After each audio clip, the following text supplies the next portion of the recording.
Okay, good evening. Welcome back, or welcome if you haven't joined one of these before. Tonight,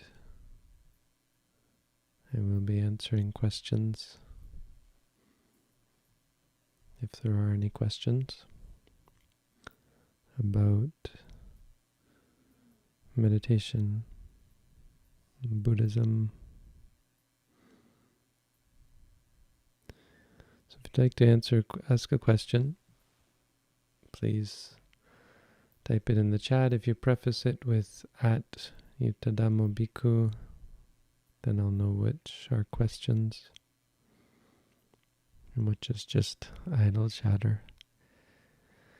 But there should be no idle chatter. I've turned off my video for these, because my intention is not to put focus on myself, but rather focus on the teaching, on the truth, hopefully, if we can get at the truth. And on you. Your focus should be on you. So it's not about watching a video or even so much about hearing what I have to say. You can use this session as an opportunity to look inward. When you have questions about that, that's the best sort of question. Questions on your inward path. So close your eyes if you don't have any questions. And begin to look inside. I recommend that everyone interested in what I do take the opportunity to read our booklet on how to meditate. It's online, it's free. All of what we do is free, no worries there. But because I can't go over the booklet every time, so we have a booklet. I can't go over the information in there for everyone. So I have a kind of an expectation that you do the preliminary legwork and read the booklet and hopefully even begin to try to practice. If you're really interested and find that it's something you think might be beneficial, I would also recommend considering an at-home meditation course, which I've increased during these times because there's a lot more at-home people. Our center is closed to visitors at the moment, just as the Canadian borders are closed, so I have the same 2 meditators here now as were here in February. And instead of having new meditators, I'm teaching more at-home courses.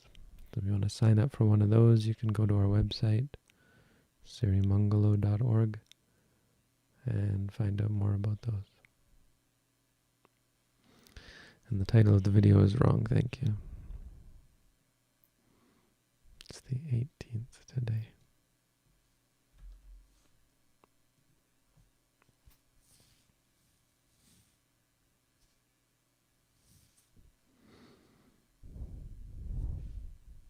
So I'm going to paste questions into our chat if you want to, or into the video. If you want to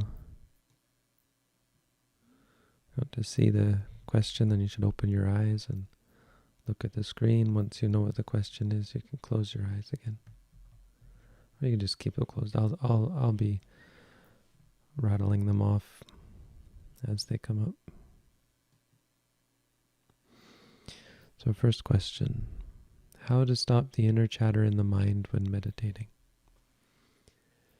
So our initial goal is not to stop the mind, the inner chatter in the mind. In fact, see, goals are something you should be careful of and wary of your whole way through the practice.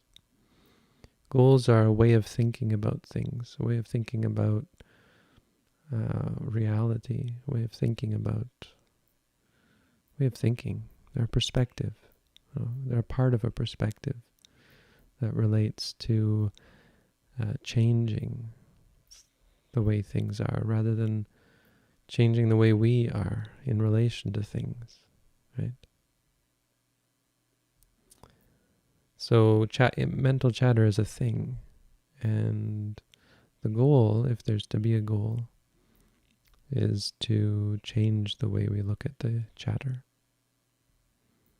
Because a part of what you realize as you meditate, which you may not have started to realize yet, is that the chatter isn't really you. It's not you chattering.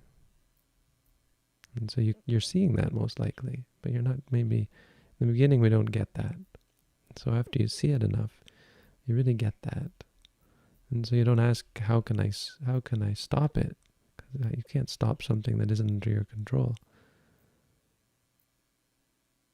You start changing the way you look at it, becoming less impassioned about it, less disturbed by it.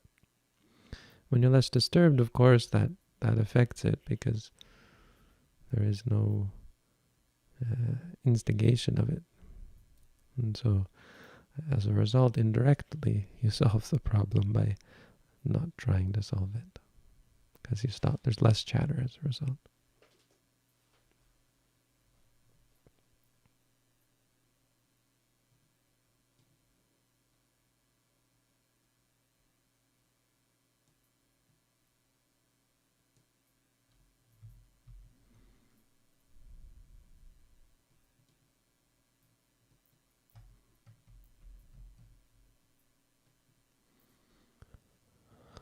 Experiencing a lot of fear when meditating, often the whole session. Should I just continue to be mindful of it to overcome it? Thank you. Well, thank you for the question.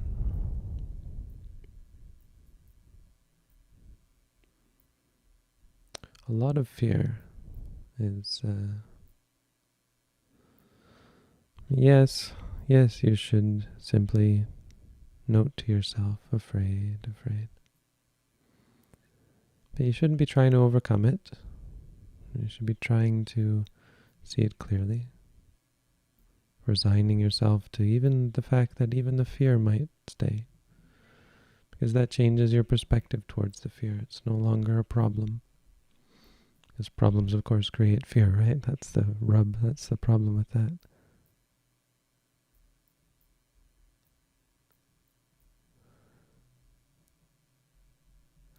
But if it's intense fear, you might want to look at other things as well. Why is there such intense and prolonged fear? Ultimately, it doesn't really matter whether it's intense or prolonged or anything. It's still just an experience. The point is to stop wishing it away or trying to get rid of it. Or anything, really. But look at why you're afraid, for example. There may not be a reason, but there may also be a reason. Maybe you're having thoughts about the meditation. Maybe there's thoughts about other things. And those thoughts make you afraid. So you should also be mindful of those thoughts if it's a thought. Or maybe it sounds. Maybe you're meditating in the jungle and you hear snakes or something. Or anything, Probably you're not meditating in the jungle and hearing snakes, but something like that. Maybe you're afraid of the dark and you're meditating in your room in the dark or something.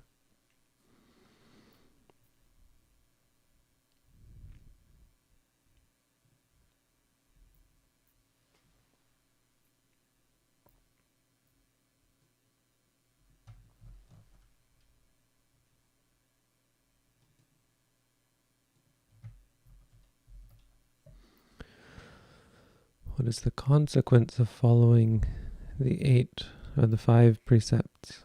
I have read that it helps to progress on the spiritual path, but that is quite vague. Could you elaborate?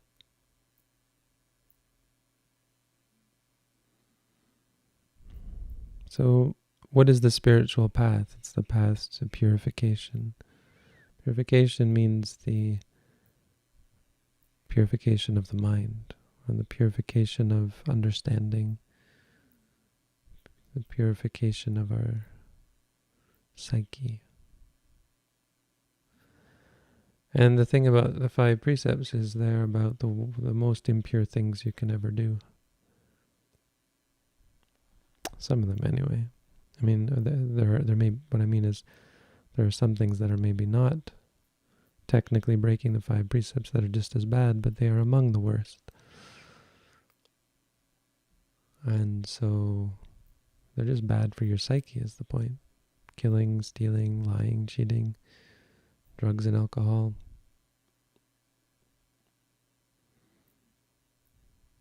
Not good for the psyche. Not good for the practice. So it's more, what are the consequences of not following?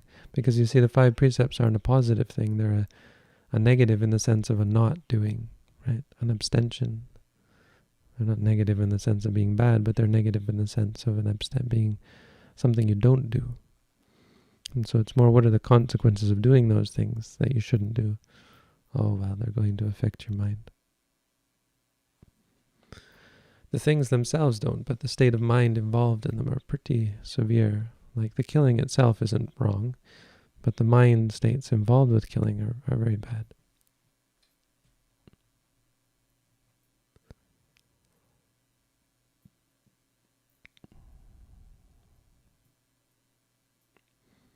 I think if you practice some mindfulness meditation, you will come to see how bad they are. Even things like drugs or alcohol, which seem to some extent innocuous, because you're not hurting someone else. They're by definition or by nature, they're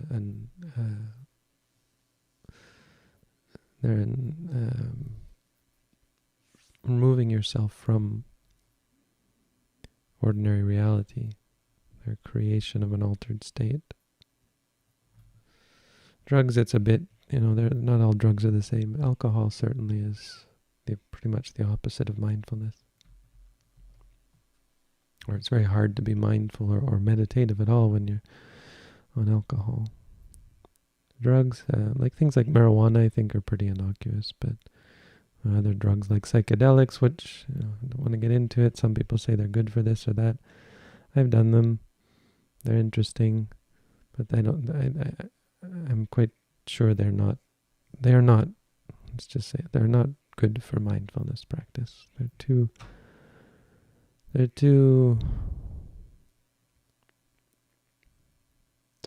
powerful, I suppose. The effect on the mind is too distracting. I've never tried, I haven't done them since I started meditating, so I can't say what it's like to try and be mindful on them, but based on my experiences, it wouldn't be fruitful. Their birthday meditation. The death meditation made me weep the other day. It was the first time I did it. So is the question here, because the death meditation made you weep, you want the opposite? Is that the idea? A birthday would be something that would make you smile? Sorry, it sounds, I don't mean to be mocking. It's kind of funny though.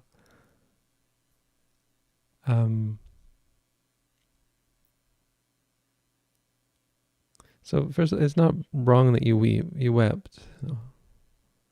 So just note, if you're crying, say crying. I mean, death meditation can be quite powerful, and so, as with any meditation, you have to be careful.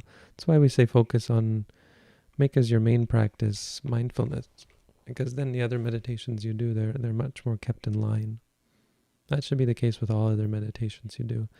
Let mindfulness be the backbone of your practice, and everything else will stay solid. But see, the problem with something like birthday meditation as an antidote to death meditation is that the whole point of death meditation is to shake you up, is to disturb you, right? Because we get quite complacent. If you're not complacent, maybe you don't need to do death meditation. But the only thing that a meditation that makes you feel comfortable and pleasant will do is keep you complacent, keep you in the rut that you're in. If you're in a good place, well, then you shouldn't need some kind of reassurance like that. If you need the reassurance, then maybe you have to adjust. Meaning if you're dependent on such things as comfortable, pleasant meditations, then you should cultivate mindfulness to try and get to overcome that necessity. So there's no real point in a birthday meditation in the sense of being something pleasant, I guess. But real birthday meditation would go in line with death meditation in the sense of reminding you you're 1 year closer to death. So it should disturb you as well. Birthday meditation is the reminder that one of the teachers in Thailand, he actually did talk about birthdays. He said, you have a birthday and everyone thinks, oh, I've gained a year. And the truth is, that's ridiculous. You haven't gained a year. You've lost a year. That year is never coming back. It's gone. You lost it. So our birthdays should be 1 year closer to death day, which is a very sort of Buddhist way of looking at it. Yes, we're all morbid pessimists, it seems, I suppose. But for the reason of trying to wake ourselves up, because by and large we become complacent and ignorant in regards to the realities of things like death, which is coming closer and closer every day, every moment.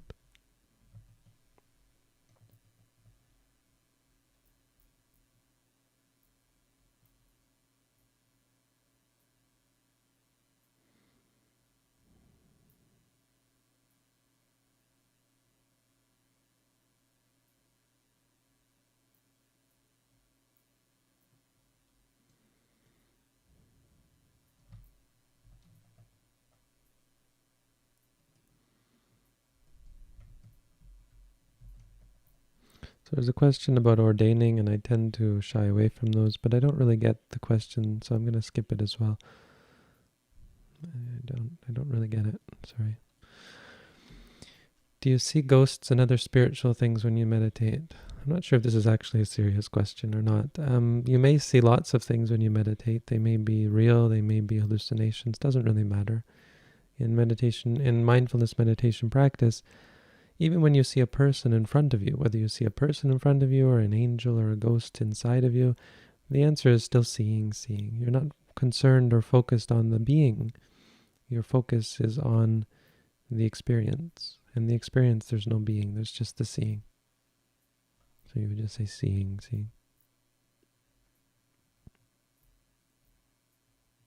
Oh, it looks like it was, because this person's talking about meditation.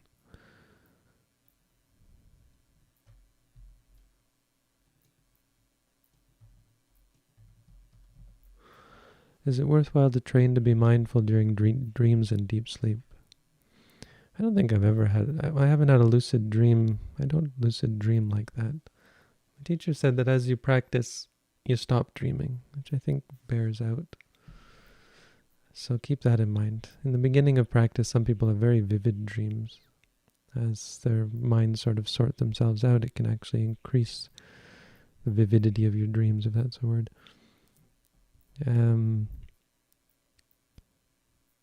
So it might be worthwhile. I wouldn't spend too much time on it. I would, be concerned about what is causing the dreams, the lucid, vivid dreams. And if you practice mindfulness steadily, I think your dreams should settle down, and you won't have to worry too much about them. I think if you are lucid in your dream, it's worth to be mindful, if you can.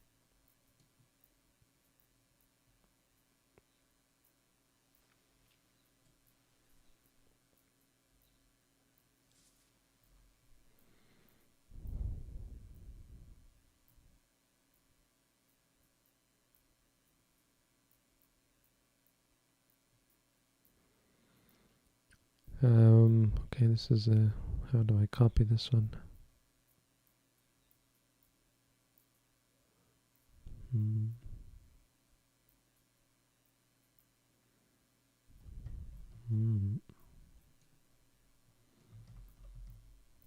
question.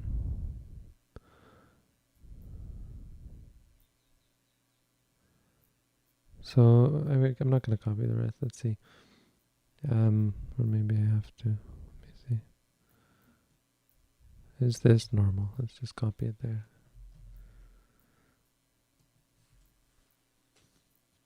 So when I meditate, I felt nauseous and I had to go to my room. I still got more nauseous, so I tried to prevent it. It didn't work. Is it normal? So is it normal if some of you know it's not. I tried to redirect such questions. The question isn't whether it's normal. Should I be concerned, maybe? No, you shouldn't be concerned. From a health perspective, nausea might be a problem, but if it's specifically coming through meditation, then I wouldn't worry about it at all. It actually is a fairly common, not the majority of people experience it, but it is fairly common for especially beginners to experience nausea during meditation. There are some physical changes that might come about for certain people. It's just the kind of thing where you try and be patient and mindful with it. As with everything, we're not trying to make it go away. So trying to prevent things is not a part of the practice. That's a problem, because the attitude of trying to prevent things is problematic. It creates this pattern of behavior where instead of dealing or facing experiences, you're always running away from them or trying to change them, trying to fix them. And that attitude is not very beneficial in the long run. So try and learn to be patient with the nausea. It's not life-threatening, so there's no real reason to try and get rid of it. If you don't like it, if you're upset by it, try and note those things as well.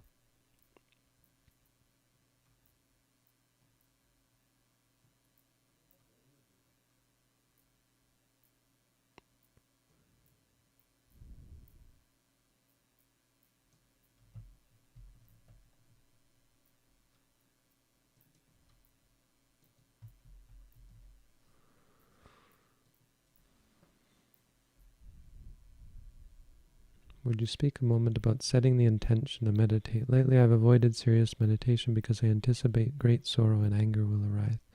So this, I think, is a common problem. Not for everyone, but it's quite common. And I would suggest, we're just looking at this as a fairly good example of the problem. That your focus here, your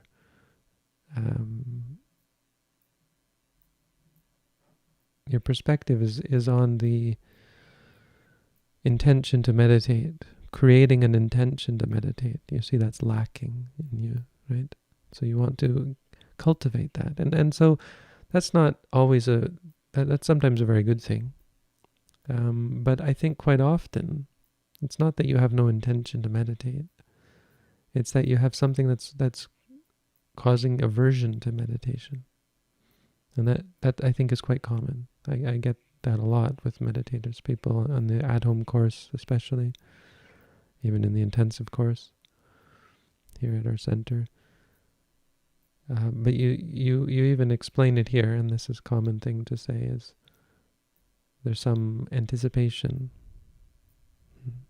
Some people anticipate pain. People don't realize they're anticipating, but it's right there in their psyche. There's a sort of a wounded animal feeling, sort of instinctual aversion. You just think about meditation and immediately there's an aversion that arises. And that's common because meditation forces us to look at things that we don't want to look at. There's quite a reaction. There can be quite a strong reaction in the beginning, in a negative way. So the real solution, and the more powerful solution, is to try and meditate on the aversion, and in this case the anticipation, the dread. You're anticipating something bad, and that's fine. I mean, well, it's not fine, but that's not something that can ever get in the way of you meditating, because you can just meditate on the anticipation. Try and take that as your object. And it may be a matter of whittling away at it. But as you're mindful, if you say to yourself worrying or disliking or even anticipating, if that's the clearest idea of what it is, and just stay with it. Once it's gone and as it goes away, you'll be able to easily get back into formal meditation.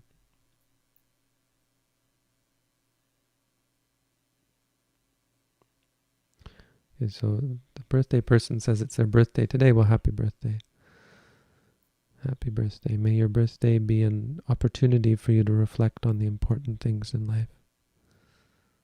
I think if anything, a birthday meditation would be, besides what I said about the 1 year closer to death, which is important, take it as an opportunity to reflect on where you are, to reflect on your path. It's a marker stone. A birthday is a marker.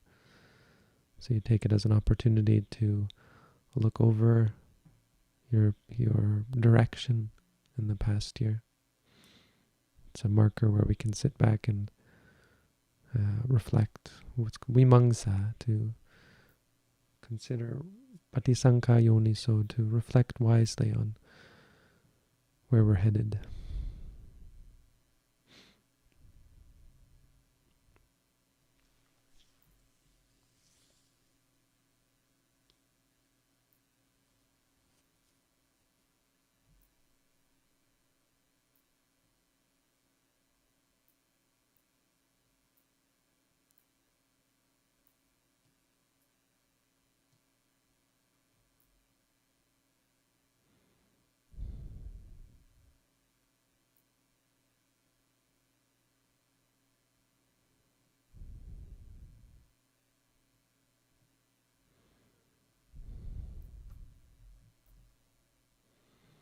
So there's a few questions here that I would normally just skip over. I think I'm going to skip over. It feels like it might be disappointing to people to not get answers, but I'd like to focus on practical questions about our meditation, or practical questions about Buddhism. You're welcome to ask it again if you feel like, hey, I shouldn't have skipped that one. No hard feelings, hopefully. If your practice is good and you meditate 2 hours every day and you are mindful during the day, is it realistic to become enlightened after a while? I mean, absolutely it depends on who you are, where you are. If you did that for an eternity, like lifetime after lifetime after lifetime, if that's what you mean by a while, then I think the answer is there's no question you would become enlightened after that kind of while. But if you mean after a few weeks of doing that, maybe it's less likely. It very much depends on who you are. And also, 2 hours a day, and it's a good question, because if you're mindful during the day, the Buddha said all it would take is 7 days. But that means are you really mindful during the day? That means you're mindful the whole day. And so you can sort of judge how close you are to being always mindful. If you're trying to be mindful throughout the day, you can get a sense of what % of the time you actually are mindful. And then you get a sense of where you are. But, it's just too vague to say your practice is good, you're mindful during the day, you meditate 2 hours every day. All of those statements are great, and on face of it, it won't take long. But what is it meant by your practice is good? And it's usually, is an independent observer making that claim, or are you, who are biased about your own practice, making the claim? And the meditating 2 hours, does that mean you're mindful the entirety of those 2 hours, or you're doing the walking and sitting but your mind is somewhere else? And of course, mindful during the day, what does that mean? So it's not unthinkable. I think it's much more likely that someone who undertakes intensive meditation practice, that does 8, 10, 12, even more hours of formal meditation every day, and is mindful in the times in between that, it's much more likely that they will experience enlightenment in no long time.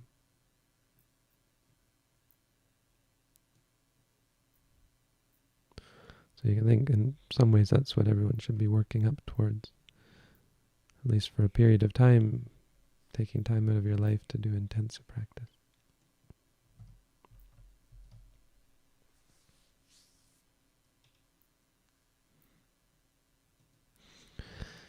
In the Mahasi method, one notes every phenomenon during walking meditation, but in the Ajahn Tongsa Mangala method, you only note the stepping left, stepping right. I'm surprised at saying that. Are you saying that in the Mahasi method, while you're walking, while the foot is moving, you note everything else? Because, first of all, Mahasi Sayadaw was a monk who passed away in, I think, 1982. So when you say the Mahasi method, you really should be saying what he said in his books. And I don't think in his books he said something like, while walking you note other things. In his books he says things like separating the step into parts, which is what we do as well. The first exercise is to say stepping left, stepping right. But as we go through a course, we take the meditator through second walking step, three-part walking step, and 4 and 5 and 6. But that's with guidance. That's not over the internet, in a booklet or so on.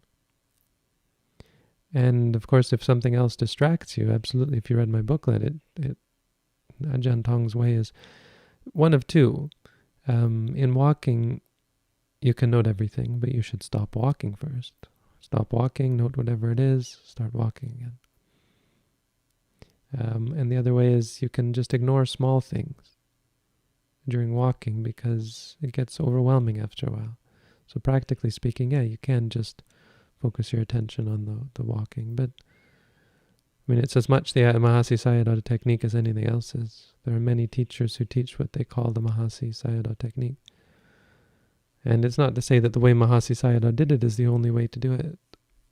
And I'm sure you'll see that if you focus on, if you go and study with other teachers, you'll see they're diverging, most if not all of them diverging from the way the Mahasi Sayadaw taught in some way or another.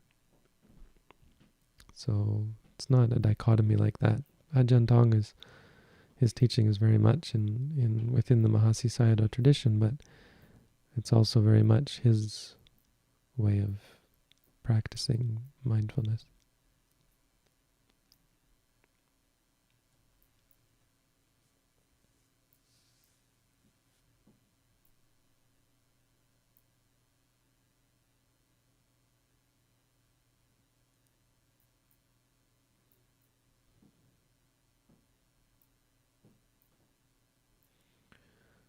$13.11, I don't understand your question. I'm sorry. If you could be a little clearer and more concise, what are you actually asking? Apologize.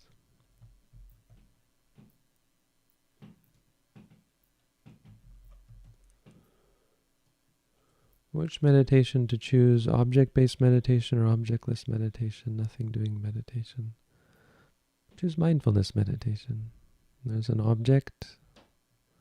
Yes, object-based, absolutely. But the object should be what is real. Read my booklet if you're interested.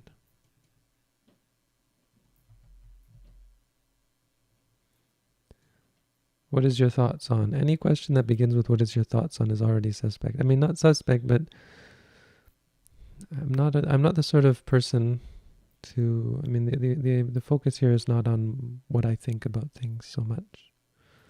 It's on practical questions. So if you'd read our booklet, you might come to realize that things like enhancing your meditation with sounds is not what we're about. See, the problem with that is you're trying to create some benefit by using sounds. So that benefit is going to be like a nicer or a more pleasant, more powerful perhaps, meditative experience.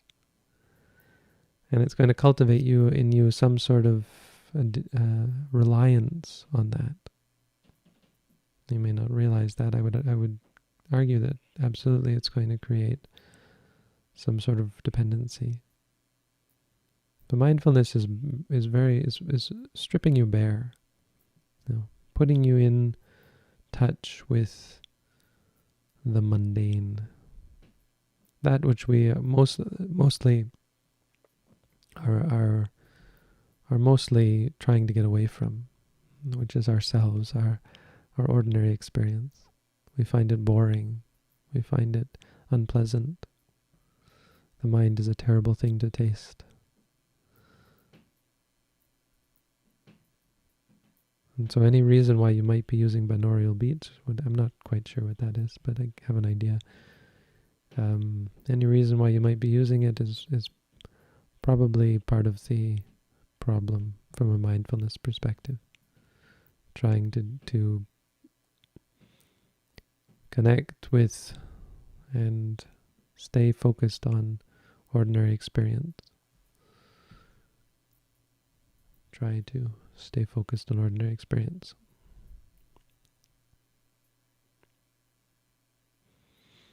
On the other hand, if it is somehow a crutch, sometimes crutches can be useful in the beginning, just don't rely on them in the long term.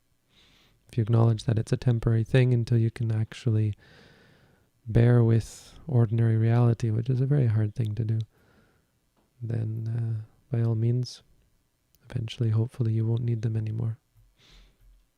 You won't need the crutch.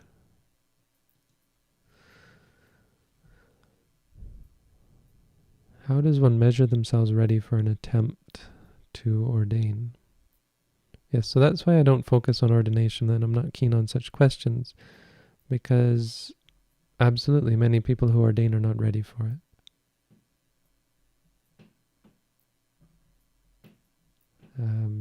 And so your focus should never be on ordaining.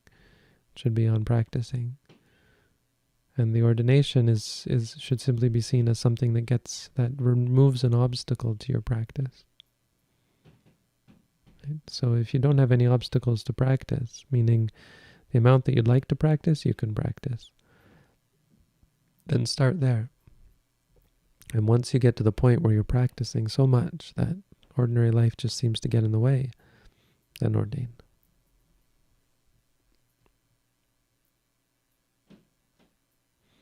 It's not entirely fair, because you could just ordain and go to a place and pick up meditation, but in this day and age, we're so full of defilements that you want to at least clear out some of them and be assured that you'll be able to take on such a higher training of being a monk.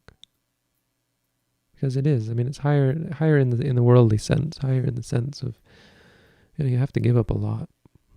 You give up money, you give up entertainment, you give up sex, you give up food, getting the food you want, for example.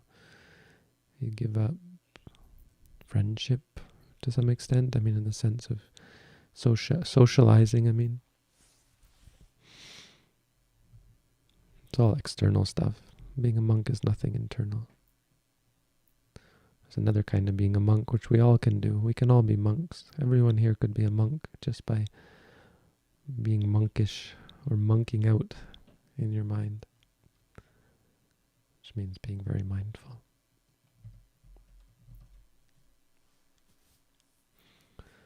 When I experience a lot of anxiety, I feel a lot of tension in my chest and neck. It gets worse during sitting meditation. Meditating on these feelings makes it even worse. What can help? All right, this is a good example of the specific issue of anxiety, because anxiety has some violent effects on the body, or can. Now, important part of the solution, and we have to kind of look at it as a solution to some extent, is to separate the physical feelings from the mental feelings. The tension in your chest and neck can never get worse. Why? Because it's not bad to begin with. Anything physical, from a perspective of a meditator, has to be neutral. Has to be neither good nor bad. You have to see that. You have to understand that if it gets stronger, it hasn't gotten worse. And that's an important part of the solution, because it's a perspective that has to change. The perspective that it's bad and it's getting worse is absolutely what triggers anxiety. It's what snowballs the anxiety. It's what turns ordinary anxiety into a full-fledged panic attack. It's not the only thing, but it's one of the things. It's one of the main things, I would say. So whatever we were anxious about before becomes actually secondary. I mean, it does keep coming back and instigate and push and trigger us again. But what leads into full panic is, I'm not sure always, but in my experience, and from what I can see, that's what creates the panic attacks. It's the getting caught in the loop, It's like an engine, You have the spark plugs, but the spark plugs don't keep firing, right? I'm not sure how an engine works now. I thought it was the spark plugs only fire in the beginning, and then it's a chain reaction. But that's the idea. I don't know how engines work, but I know how the mind works.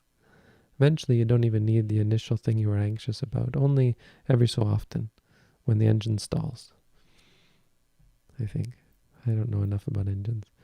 But only enough so when the anxiety stalls, then you need that thing to make you anxious again. But for the most part, it just keeps perpetuating itself with the physical. So try and note the physical, and don't give any credence to the idea that it could get worse, because it might get stronger, but that's not a problem. And when you can gain that perspective and you just are able to say tense, then the anxiety has no hold, does no purchase, can't increase. You see, anxiety actually, once you get the hang of mindfulness, anxiety is actually, believe it or not, it's quite easy to overcome. It's quite easy to deal with. Let's say deal with, because it might still come. It should still come, because it's a habit. But it won't bother you. It won't destroy you or cripple you. Of course, when you're anxious, also say to yourself, anxious, but even that you should see as just an experience.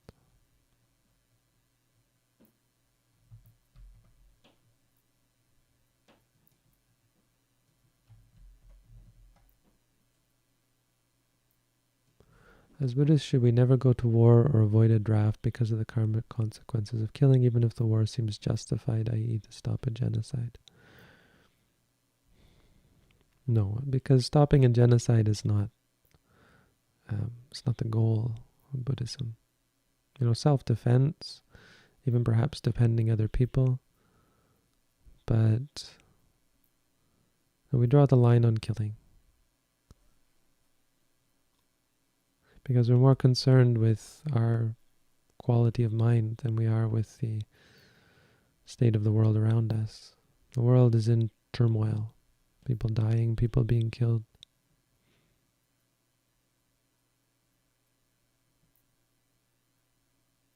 And it has causes and conditions. It continues on and on and on. You've saved certain people from death. Well, they're still going to die. They may go on to kill others and perpetuate, and in their next life they will just do it all over again and get killed again. So changing the world isn't what we're about. But if you think about it, such open-ended questions, are open-ended, meaning the consequences of saying yes are that you have to start drawing a line on some line in the sand, or committing to trying to save everyone from death, and then you start to realize how futile that is. The natural consequence of the thrust of your question, natural consequence is that you ultimately have to spend all your time trying to save beings from death, not just humans, right? Because then there's the genocide of animals that goes on all the time.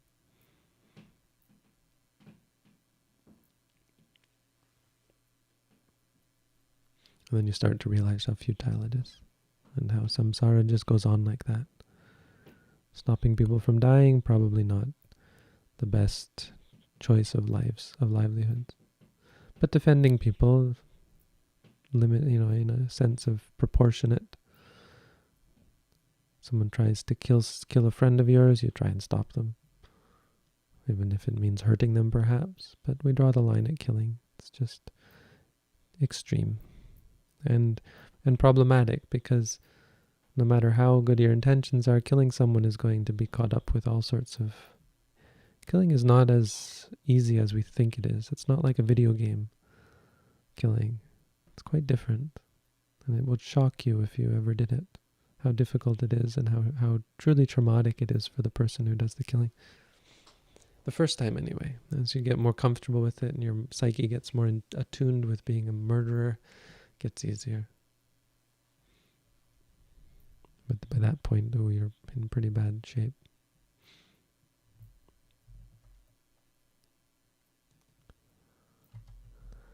If I meditate and realize no self, what transcends? There's no transcending. There's no transcending, just like there's no self.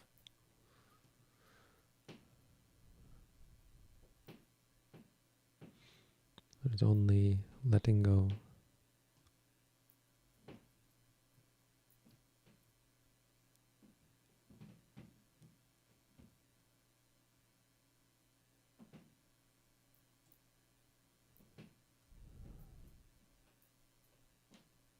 Lots of questions.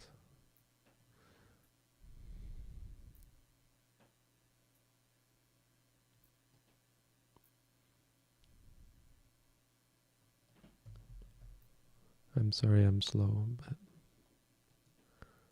y'all slow down. Ask slower. No, I don't mind. I'm happy.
Oh no, I lost audio. I created a hotkey for the audio and I must have hit the hotkey somewhere. What was the last question? Oh dear. What was the last question you all heard? I apologize. Technical difficulties. What was the last answer? Where did it get cut off? You cut out at the classic meditation. Oh no, is that way back there? Wait, how far back is that?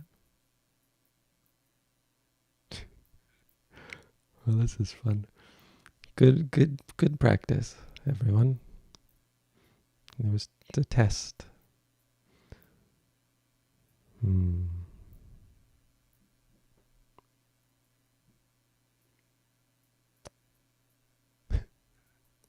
Must have been quite the experience. Where is that one? I'll find it.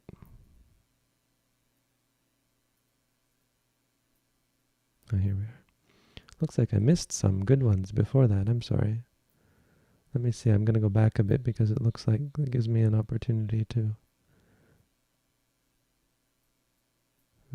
how did I miss these ones? It must have skipped, so I missed these. So, okay. We're back on track, right? You can hear me? Yes, I can see that it's playing. I'll just keep an eye on the mixer to make sure it's playing. I don't know how that happened. It's the home key. I didn't hit the home key, did I? Must have.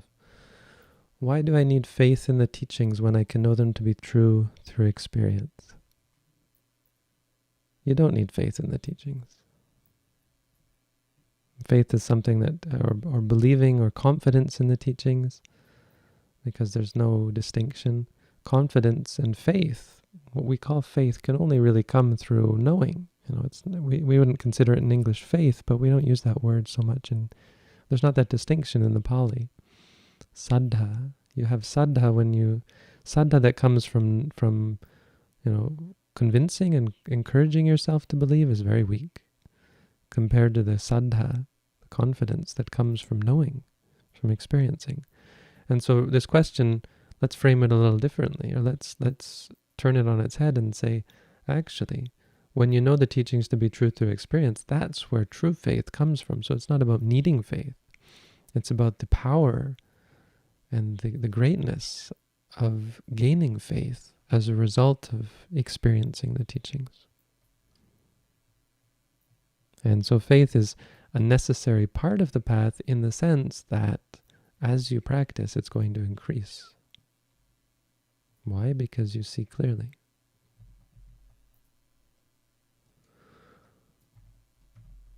What is the main purpose of Buddhism? To become free from suffering. I missed a bunch here.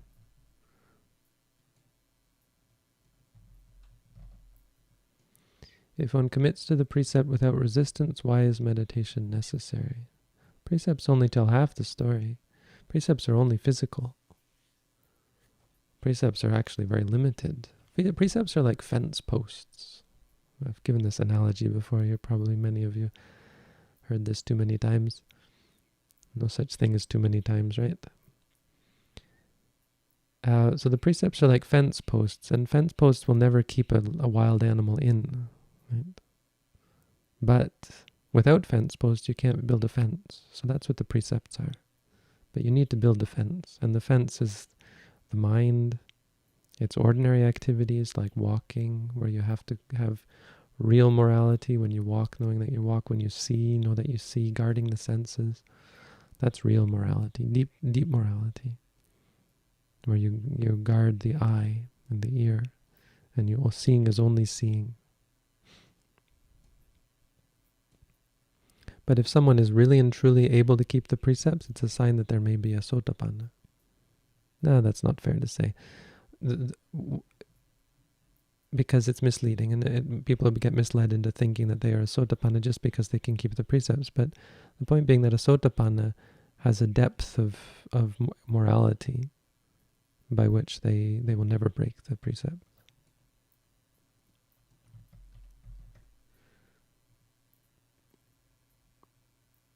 This isn't a question. I don't know what this is. It's related to another question.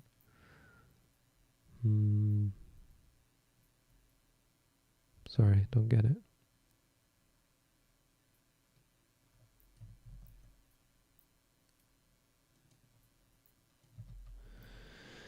Is it okay to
Oh, I lost audio again. What happened?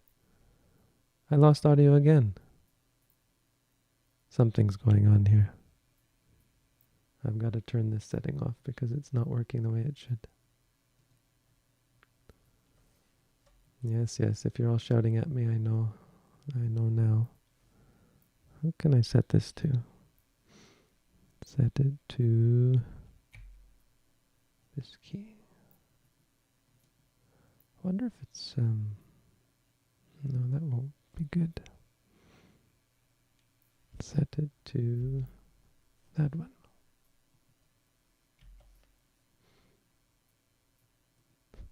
Well, this is a bit of a bummer. Okay, what did you miss?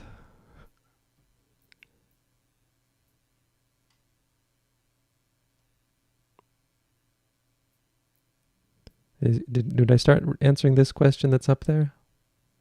Did you hear the beginning of this question about the nostrils? Sorry.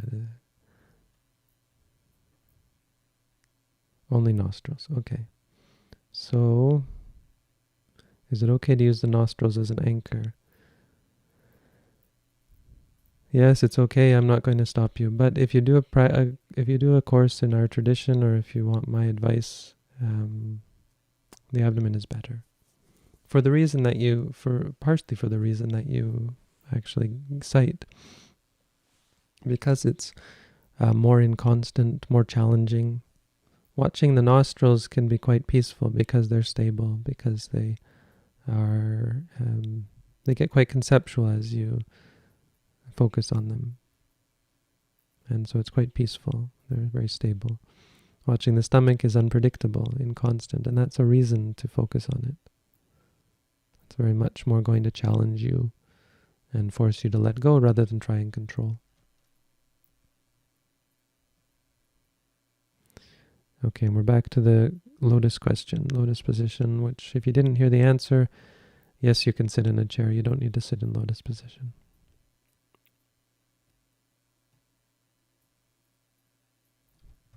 Now we get into questions that I've answered, but nobody heard the answers to. So I will repeat. Right, so not being mindful might help creativity. Letting the mind wander may bring forth ideas about interesting subjects. Yes, and that's part of the reason why it's a problem. Because creativity is about cultivation of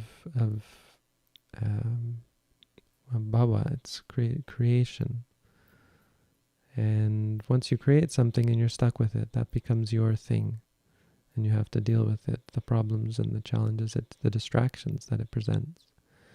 Finding subjects interesting leads to addiction, leads to attachment, leads to partiality, and you'll see that through your meditation. As you're meditating, your mind wanders to those things, and you start thinking about them and planning and creating, and and lose sight of what's important. They're pleasant. There's an excitement when your creativity bears fruit, for example. There's a whole realm of angelic beings who delight in creation. There's a whole other realm of beings that delight in the creation of others. So that's where you're headed. Sounds wonderful? Sure, it's pretty wonderful for a while. People who delight in creation can also create bad things, can also go to hell as a result of their creations. And so it's back and forth, and there's no end. There's a stress involved too, because there's a stress involved in the liking and the passion and so on, that you see when you meditate, and you realize it's actually less peaceful. It's less happy than letting go. It may seem happy and quite pleasant, but as you're mindful, you realize it's much like the leper burning, cauterizing his stubs of fingers. Oh, and then the demonic, you didn't hear this one either, okay. Can you talk about demonic interference?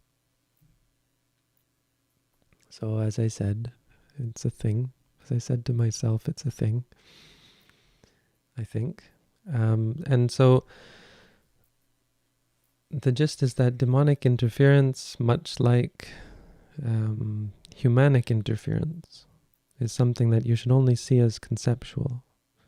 Right? There's the concept that you have of a demon interfering with your mind, with your life, just as it's conceptual when you say a human is interfering with your life, with your mind, messing with you. In fact, I would say human interference is much more common and much more debilitating than any demonic interference we might experience. Most of us.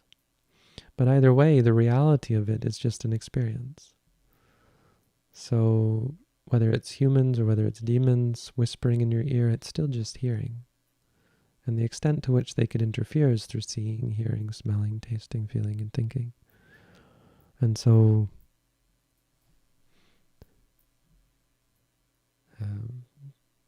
there's nothing special about demonic interference. Whether you believe in it or not, doesn't really matter.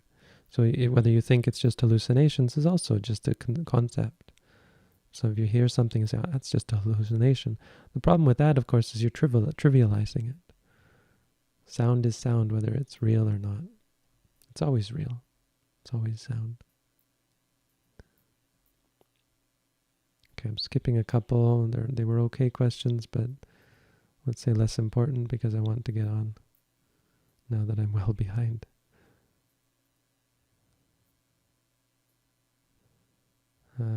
So let's see, maybe I won't post some of these because posting them is... the word Buddho is... Okay, I'll post this one because it's an important one.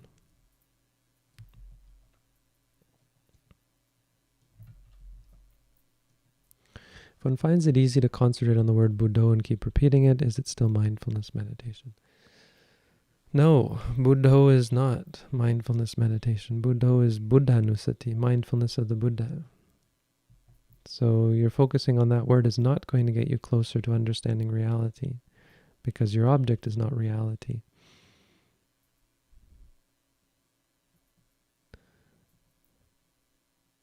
I have to qualify that because the quality of Buddho is potentially an ultimate reality. So technically there could be some connection with reality. The problem is you're focusing on that is ignoring so much of the reality that is not that, right?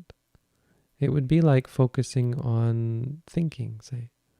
If you just keep saying thinking to yourself, or sitting. If you just kept saying you're sitting down and you just kept saying to yourself, sitting. Well, that's good because saying sitting is going to focus you on the sitting posture. But what about everything else? So why would you repeat to yourself Buddho? Really the only reason, and it's a very good reason, is to calm the mind down. So when you find it easy to concentrate, sure, but it's not mindfulness. Mindfulness is not easy. Mindfulness is challenging.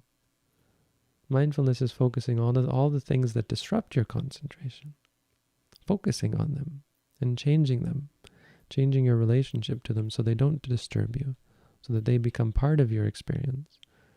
and lose their power to upset you. It's very different. Very different types of meditation, and they're categorically different. Do Buddhists vote in political elections? Sure. Monks don't. Monks shouldn't.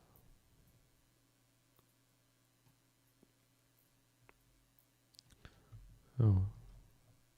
I answered this one as well, I think. Maybe this was where I got... Yeah. Oops. What did I do? I replaced the wrong one. Question.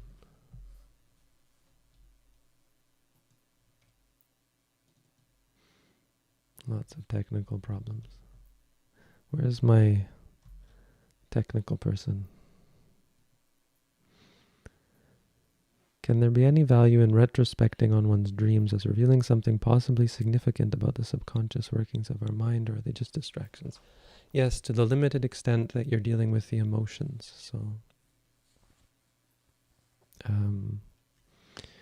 I don't think it's useful to interpret dreams, interpret the content of dreams, because I think a lot of the content is just rubbish. I mean, it comes from who knows where. It's organic. Our minds and our bodies are organic, and it can come from anywhere. It's not intentional.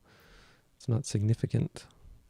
It's absolutely, most of the time, not significant. But what's significant is our emotions and the emotional content. You know, that's something that's very real and very concerning. If you're lustful in your dreams, that's very real. If you're angry in your dreams, if you're whatever in your dreams, worried, afraid, etc. Should we force ourselves to be still if the body moves? No. Right, this is more that I have already answered. Should I deliberately create an environment where I feel pain or where I do not feel pleasure? Which environment is more conducive to meditation? This is the last one. So no, you should not deliberately create an environment. The most conducive environment is the environment in which you find yourself, without cultivation. So to some extent you want to mitigate extreme situations, extreme conditions, because they're going to be too much of a distraction. But beyond that, you should bear with everything. And that should be pleasure, it should be pain, it can be neither pleasure nor pleasure nor pain. Because the act of deliberately creating an environment is in itself problematic, in itself habit forming. It becomes your modus operandi of trying to change things, trying to fix things, trying to control things.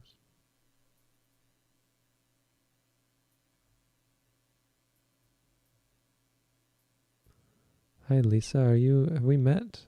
My mother lives in Tampa, Florida. Did we meet there? Sorry if I don't remember you. I'll be there, hopefully, if things change, I'll be there in January. No, December. I'll be there in December, if I'm able to go by then. I'm a generous person who helps people, animals, and financially some unfortunate family members. Wait, that's not a question.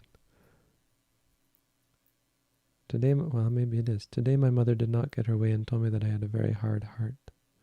It really hurt me a lot. Well, the sound can't hurt you, right? And this is important because people don't hurt us.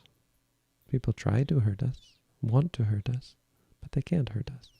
The worst they can do is physically hurting. That sound didn't hurt your ears.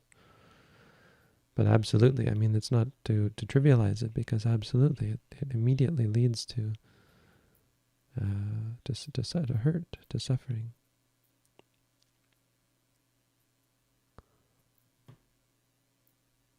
And so your practice has to be to separate, to learn a means to experience sound as just sound, thoughts as just thoughts, and even your emotions, the hurt, the sadness, as just sadness. If you've haven't read my booklet, I recommend that.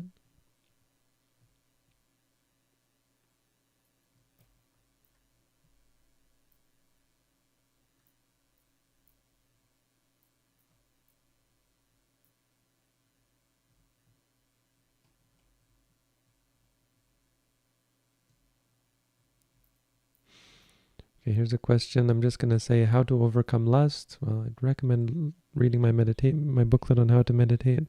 That should help. And here we have lots of no hadiho, no hadiho.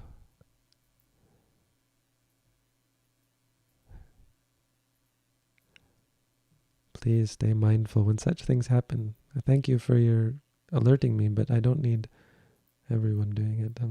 Please don't freak out. It's a part of it. It's more of an opportunity. It's a great opportunity. When the sound cuts out, you have the opportunity you don't have to think about these questions anymore. It's time to take a break and be mindful. Hopefully some of you are doing that. But thank you all for letting me know. That's I think appropriate. Not having sound is not dukkha.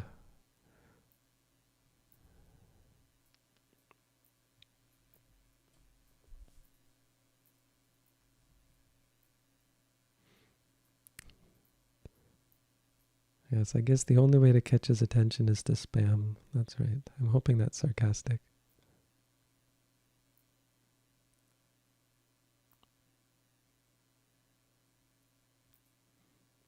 Well, that's a good point, is I need a chat moderator.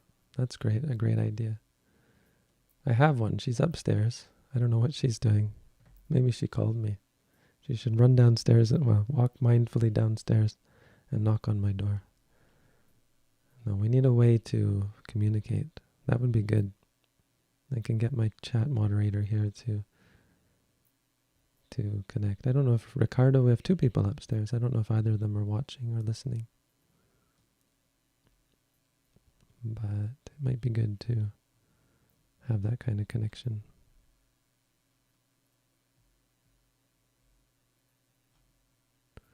All right, I'm way over time. How are we going to do this? Good questions coming still. Well, keep going then. Is the tangle untangled through absolute non-self? The tangle is untangled as the Buddha said it is untangled. By sila, samadhi, and panya. By ethics, concentration, or meditation, and wisdom.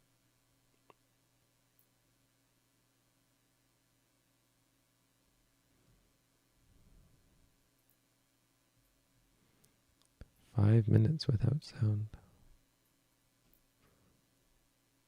Scrolling. Wow, there's a lot. Okay, I'm going to be fairly critical of which questions I take. It's too many.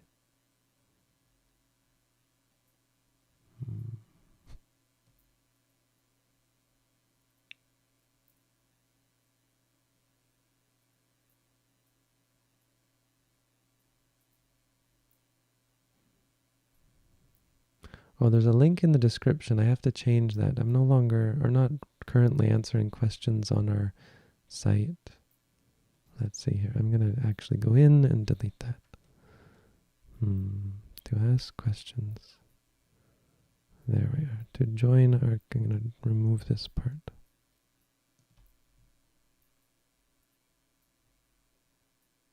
Is that it? Okay. Right. So don't go there to ask questions because it's not that efficient. This is more efficient.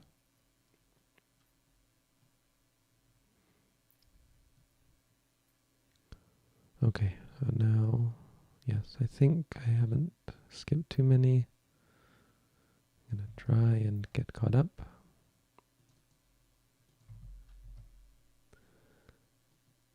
I have been practicing this technique for many years now, and sometimes I'm not aware if I just follow a daily mechanic method routine or if I'm really mindful.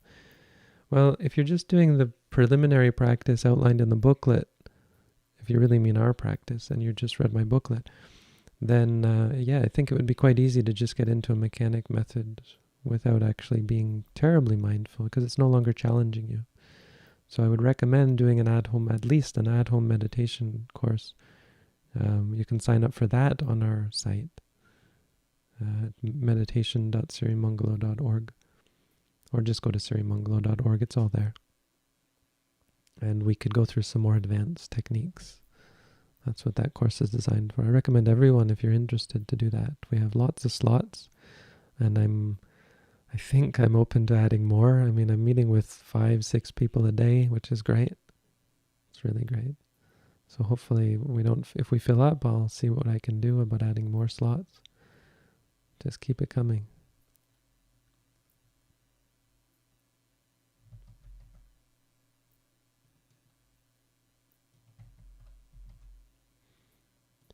How can I stop controlling the breath? I used to practice something else. Just sitting with choiceless awareness around 2 years ago. I'm trying to get back into meditation, and I keep trying to control. Well, that's part of what you see in meditation. That's fine. I mean, that's what we expect to see. You'll see yourself trying to control. Don't worry about that. That's actually a sign of progress, because you're seeing how stressful it is to control, how unpleasant it is to control. And you'll see that more and more clearly. And seeing clearly is absolutely 100% the necessary and sufficient condition for letting go. Get that in your mind. That should be in our minds. Seeing clearly is both the necessary and sufficient condition for letting go. You don't need anything else. You don't need to open your hand, metaphorical hand, to let go. There's no releasing like that. The letting go happens because of seeing clearly. Is it possible to live a conventional life without attachment? Sure. Well, let's say yes. I'm not going to go into detail, but basically yes. Can we simply let go of all things forever? Would this be a direct and final solution?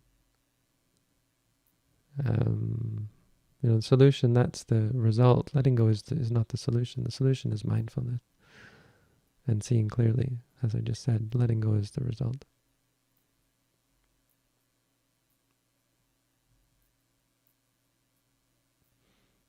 Did I answer the Buddho question? Did you hear that one? I hope you did.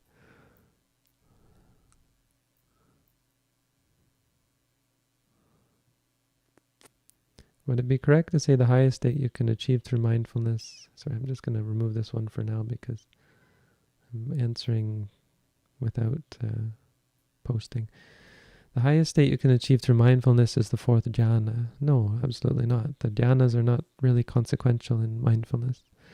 Mindfulness meditation, the idea is to gain lokuttara jhana, which is a jhana focused on with nibbana as an object.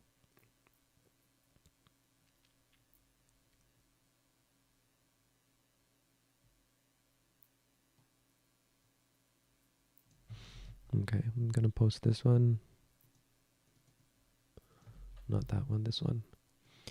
If one is mindful of the feelings, is there two minds in this moment, specifically the feeling and being mindful of the feeling? Yes, you've caught on something that is actually, no, the answer is no, but you've caught on something that is important.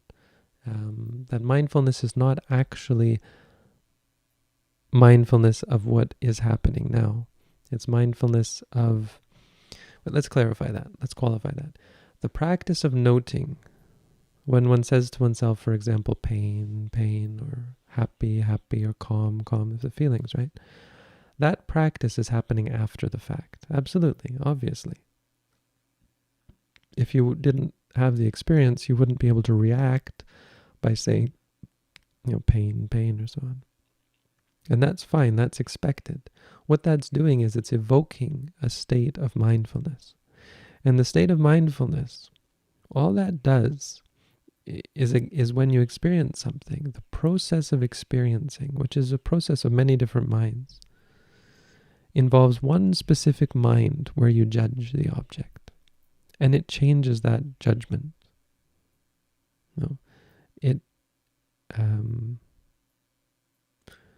It would be like changing, suppose you altered, you had a virus and you altered its DNA, right? Or RNA, or whatever viruses have, I don't know. that altering of it would change the course. And so that's what you do. When we say to ourselves, pain, pain, we're injecting something into the stream. And so the following, the subsequent minds, experiences, the next experience, especially the experiences of feeling, are going to be ones that see more clearly and are less judgmental. So there'll be a moment there in the mind process that is mindful. That's what's happening.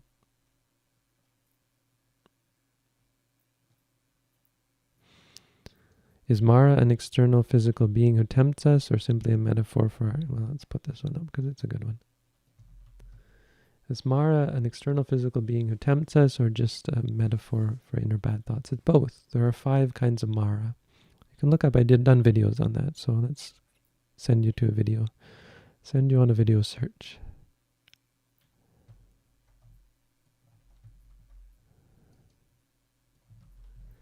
In meditation, is crying common? It doesn't matter whether something is normal or common. Don't worry about questions like that.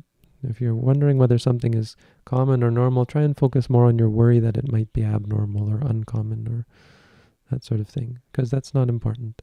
It's coming up. There's crying, you note the crying. And why I harp on that is because we want a new perspective, the perspective of a deep understanding that you never know what's going to happen. Something completely unexpected, completely unique might come up.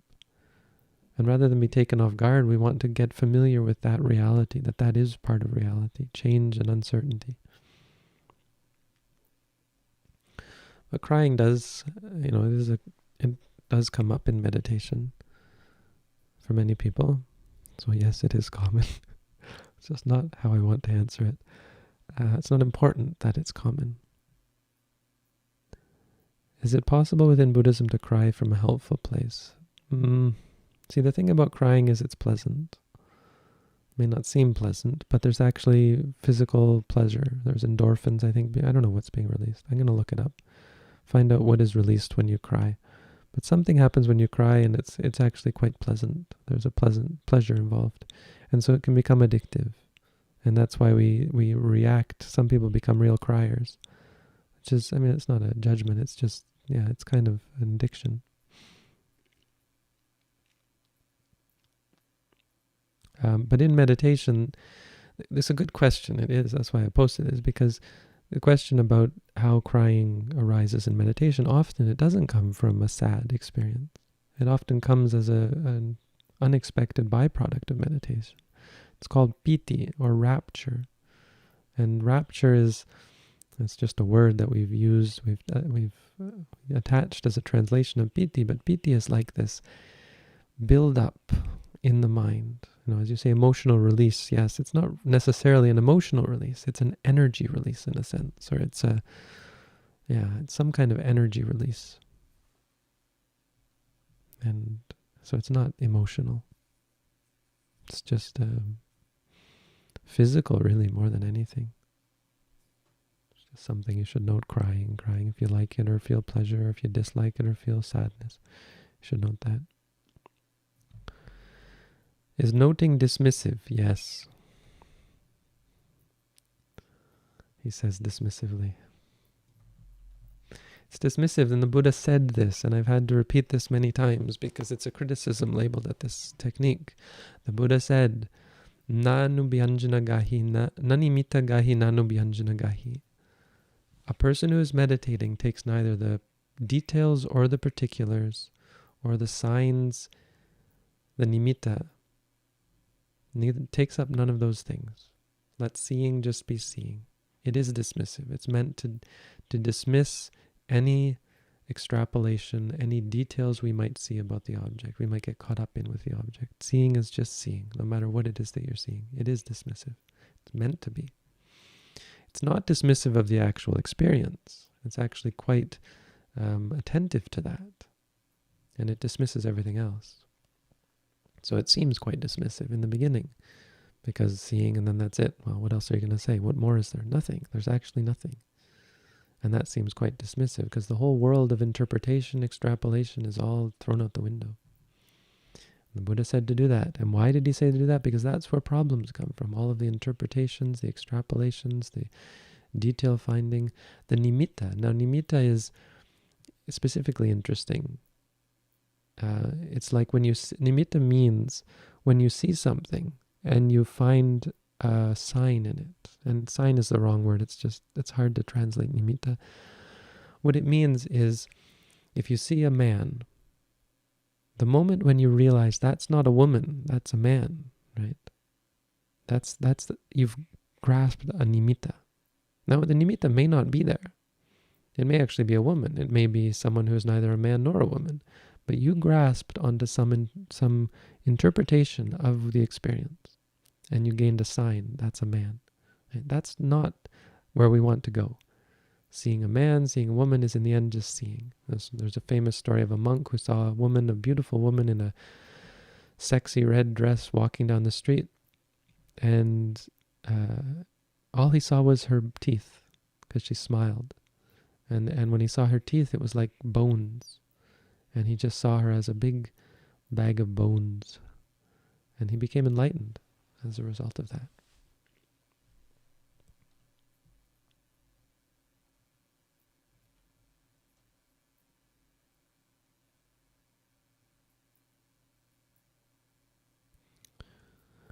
How does Buddhism relate to quantum mechanics and fundamental physics? I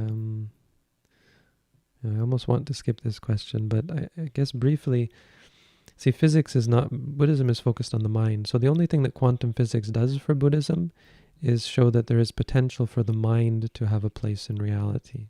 Depending on which interpretation of it, classical interpretations of quantum physics, like the Copenhagen interpretation, I think it's called, leave room for the mind to play a part in reality, which is really all that we need.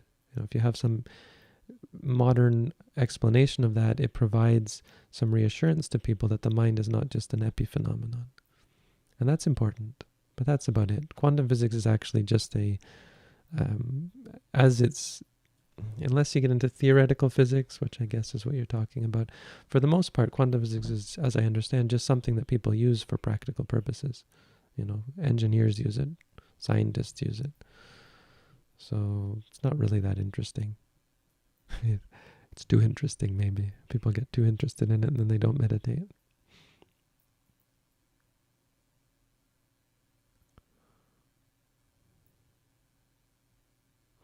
Should I read Visuddhimagga? I can't answer that for you because I don't know you, but I wouldn't recommend reading it start to finish. You can read parts of it. That's what I would do. Yeah. Not just meditation. The whole first section is quite interesting because it deals with morality, sort of the basis for meditation.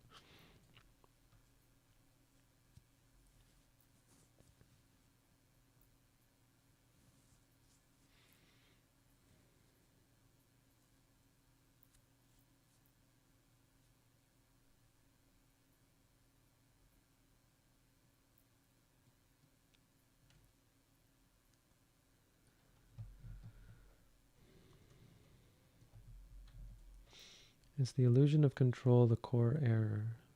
I don't know about this one. I mean, rather than trying to come up with some statement like that, focus on what the Buddha taught, because he said it. His teachings are the best. The core problem is ignorance, and so the solution is seeing clearly.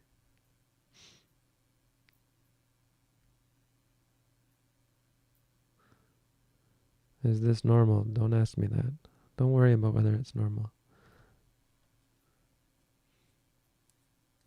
I recommend, if you haven't, read my booklet.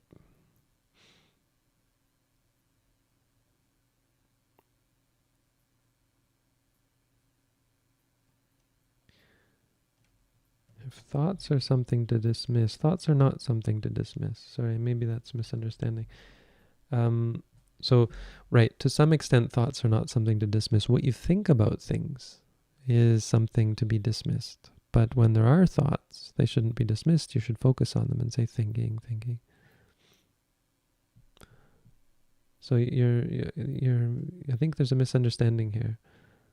We're not dismissing experiences. We're dismissing any kind of extrapolation about the experience. So when you say to yourself, thinking, thinking, or seeing, seeing, how could you be dismissing the experience, right? That's exactly what you're focusing on. You're actually obsessing over it, it seems like. Like if you say pain, pain, where's your mind going to go except the pain, right? How could that possibly be taking you away from the experience? So thoughts are not something you dismiss, except in terms of another object, right? You try and dismiss your thinking about what you think about something. But when the thought, if you've already thought about something, then that becomes the object. And you say to yourself, thinking, thinking.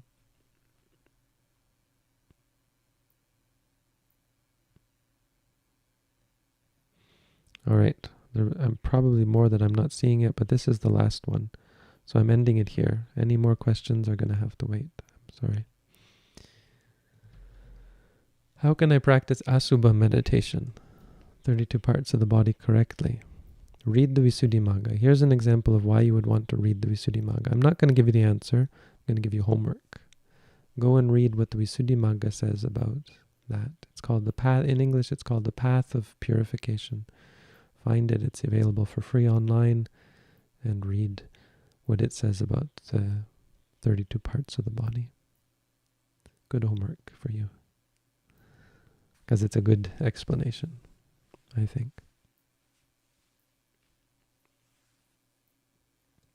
Once you do that, then you have to understand that, well, no, you don't have to understand. Just read it. Yeah.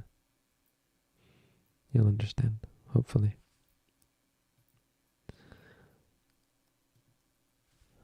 And that's all for tonight. Thank you all for coming out and bearing with the technical difficulties.